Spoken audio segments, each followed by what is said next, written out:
باتیں علی گڑھ کی سید شعیب لکھنؤ سے آپ کی خدمت میں حاضر ہے۔ سر سید نے کالج قائم کرنے کا منصوبہ بہت بڑے پیمانے پر تیار کر لیا تھا، جس کے لیے انہیں خاصی بڑی زمین کی درکار تھی۔ موجودہ ریلوے اسٹیشن کے شمال کا پورا علاقہ، جس کی وسعت میلوں میں تھی، مہاراجہ گوالیار کی چھاونی تھی، جہاں کسی وقت ان کی فوجیں مشق کرتی تھیں، لیکن اب وہ بالکل خالی تھا۔ یہ علاقہ تقریباً 74 بیگھے تھا، لیکن بالکل بیابان جنگلوں سے بھرا ہوا۔ سر سید نے اسی زمین کو کالج کے مناسب سمجھا، اور کالج فنڈ کمیٹی نے اسی زمین کے لیے یوپی گورنمنٹ کو لکھا، اور کافی غور و خوض کے بعد گورنمنٹ نے اسے منظور بھی کر لیا۔ لیکن علی گڑھ کے کلکٹر مسٹر مونٹیگو نے اس کی مخالفت کی۔ ان کا اعتراض تھا کہ کمیٹی کے پاس روپیہ ناکافی تھا۔ سر سید مایوس نہیں ہوئے، بلکہ انہوں نے فوراً ایک خط لیفٹیننٹ گورنر کے سیکریٹری کو لکھا کہ کالج فنڈ کمیٹی نے 2 لاکھ روپیہ جمع کر لیا تھا، اور اس مقام پر پہنچ کر مایوسی ہو تو بڑے افسوس کی بات ہے۔ سر سید نے اپنی کوششیں جاری رکھیں، جس کے نتیجے میں لیفٹیننٹ گورنر سر جان اسٹریچی خود دسمبر 1874 میں علی گڑھ آئے اور مطلوبہ زمین کا معائنہ کیا، اور 5 مارچ سن 1875 کو انہوں نے زمین کے لیے منظوری دے دی۔ سر جان اسٹریچی کے اس احسان کو نبھانے کے لیے قیام کالج پر ان کے نام اسٹریچی ہال قائم کیا گیا، جو ایک نہایت خوبصورت عمارت ہے اور شاندار ماضی کی یاد دلاتی ہے۔ آج کے ایپیسوڈ میں گفتگو ہوگی اسی عمارت پر۔ تحریر و پیشکش جناب احمد عرفان علیگ۔ اسٹریچی ہال، یہاں ملتا رہے گا سوز و ساز آرزو برسوں، کیا ہے خون دل سے ایک قلندر نے وضو برسوں۔ ایک دن اسٹریچی ہال کی تعمیر کا فیصلہ ہوا، دوسرے دن لارڈ لیٹن نے کالج کا سنگ بنیاد رکھا، تیسرے دن سر جان اسٹریچی نے اسی مقام پر کالج کے مرکزی ہال کی سنگ بنیاد رکھی، چوتھے دن تعمیر شروع ہوئی، 5ویں دن ہال کا افتتاح ہوا۔ دنیا 6 دن میں بنی تھی۔ حسن اتفاق دیکھیے، اسٹریچی ہال جو اپنی نوعیت کی ایک الگ دنیا ہے، جو 5 دن میں تعمیر ہوئی۔ یہ 5 دن نومبر 1875 عیسوی سے نومبر 1894 تک پورے 19 تکلیف دہ اور صبر آزما سالوں پر محیط ہیں۔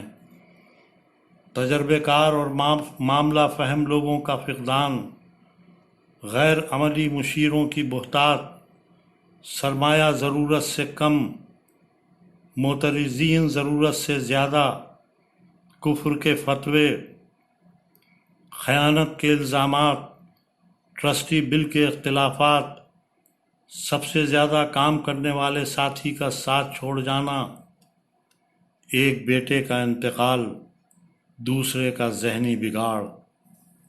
اسٹریچی ہال نے منصوبہ بندی سے افتتاح تک کیا کچھ نہیں دیکھا۔ اس کی تعمیر کا کام رک رک کر چلتا رہا اور چل چل کر رک جاتا۔ بوڑھے سر سید کے جواں حوصلے کی داد دینا پڑتی ہے۔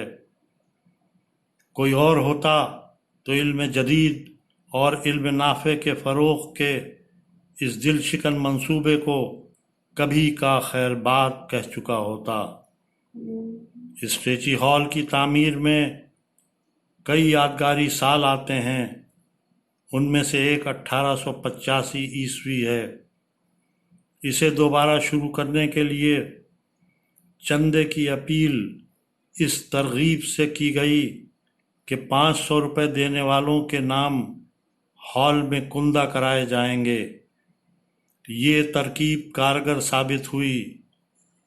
آج سے تقریباً 125 سال پہلے کی مالیت کے 60,000 روپے مل گئے۔ تعاون کرنے والوں کے نام ہال کی دیوار، نیکی کی کتاب اور تاریخ کے حاشیے میں لکھے گئے۔ چندہ مانگنے کی ضرورت اور عادت بر صغیر کے مسلمانوں کو حکومت کھونے کے بعد پڑی۔ 1857 عیسوی سے 1947 عیسوی تک مسلمان مسلسل کشکول اٹھائے پھرتے رہے۔ قوم کی خاطر ایک غریب دوسرے غریب سے مالی امداد کی التجا کیا کرتا۔ زیادہ تر یہ امداد مذہب کے نام پر مانگی جاتی تھی۔ چندے کے عوض جنت میں محل کا وعدہ کیا جاتا۔ سر سید کی مشکل یہ تھی کہ وہ انگریزی کی تعلیم کے لیے چندہ مانگتے تھے۔ مانگنے والا ملحد ٹھہرایا جاتا، اس کے باوجود وہ کامیاب رہے۔ سید اٹھے جو گزٹ لے کے تو لاکھوں لائے، شیخ قرآن دکھاتے رہے پیسہ نہ ملا۔ اسٹریچی ہال کے اندرونی حصے میں شمالی دیوار پر 500 روپے چندہ دینے والوں کے نام کندہ ہیں۔ یہیں کوئی 120 افراد کے نام درج ہیں، 85 مسلمان، 23 انگریز، 11 ہندو اور سکھ۔ سر سید کی اپیل پر لبیک کہنے اور چندہ دینے والوں میں چند خواتین کے نام بھی شامل ہیں: مشرف جہاں محمودہ بیگم رئیسہ دہلی، سید النساء اقبال علی بیگم رئیسہ رائے بریلی، ہر ہائنس شریمتی و مہارانی نوسر بائی رئیسہ قاسم باڑہ، اور مہارانی ہربنس کور رئیسہ تلوئی اودھ اور بنت LN اسٹریچی۔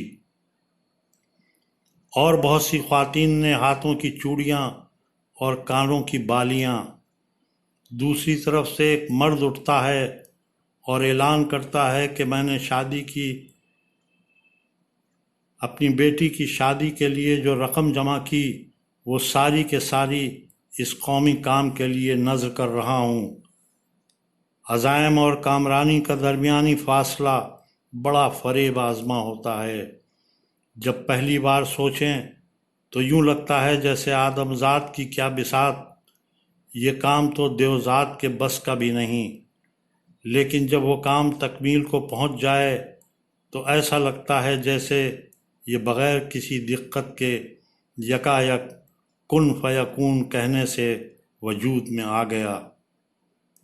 جس شخص کے ہاتھوں وہ کام انجام پاتا ہے اس کے بارے میں علامہ اقبال کا کہنا ہے کہ ہاتھ ہے اللہ کا، بندے مومن کا ہاتھ۔ اسٹریچی ہال بھی اسی قسم کا ایک بڑا بلکہ بہت بڑا کام ہے جو سر سید کے ہاتھوں مکمل ہوا۔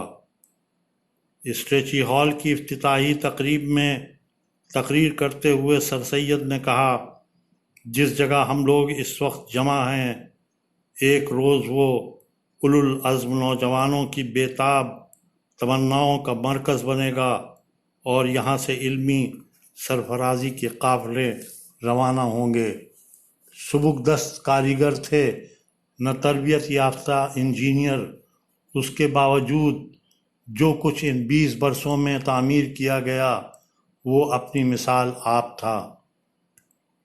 ایک ایرانی سیاح نے مدرسے کی عمارات دیکھ کر کہا، یہ ایک معجزہ لگتا ہے، جو کام ریاست کے بس کا نہیں وہ رعیت کے ایک فرد نے تنہا کر دکھایا۔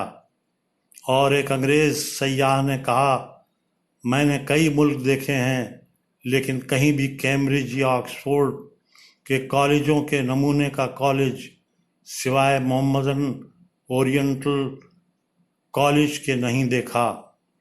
اسٹریچی ہال کی تعمیر مکمل ہونے کے موقع پر کسی صاحب دل نے کہا، جب تک یہ عمارت قائم ہے ہم یہ دعویٰ کر سکتے ہیں کہ ہم مرے ہوئے بھی ایسے کام کر گزرتے ہیں جو زندوں سے نہیں ہو سکتے۔ یہ سب کچھ اینٹ پتھر اور گارے سے بنا ہے، لیکن ان سب میں وہ رہتا ہے، وہ زندہ ہے انہی سب میں، وہی جس کو ہمارا درد راتوں کو جگاتا تھا، وہی جو تند اور تلخی بھری باتوں کو سنتا تھا، وہ پھر بھی مسکراتا تھا، وہ سب سے پیار کرتا تھا۔ اسے زندوں میں دشمن دوست کے تفریق کرنا، دشمنی کرنا نہ آتا تھا۔ اسے زندوں کو زندہ دیکھنا بے حد سہاتا تھا، اور ہم جو اس کے وارث ہیں اسی کا نام لے کر کرنا بھول بیٹھے ہیں، مگر ہم اینٹ پتھر اور گارا تو نہیں ہیں۔ اے خدا ہمیں توفیق دے، جینے کی عزت کی تمازت دے، ہمیں زندوں کو جینے کی تمنا، جان لٹا کر زندگی کی لاج رکھنے کی شجاعت دے۔ فضل تابش کی اس نظم کے ساتھ آج کا ایپیسوڈ یہیں پر ختم ہوتا ہے۔ جلدی ملتے ہیں ایک نئے ایپیسوڈ کے ساتھ، تب تک کے لیے خدا حافظ۔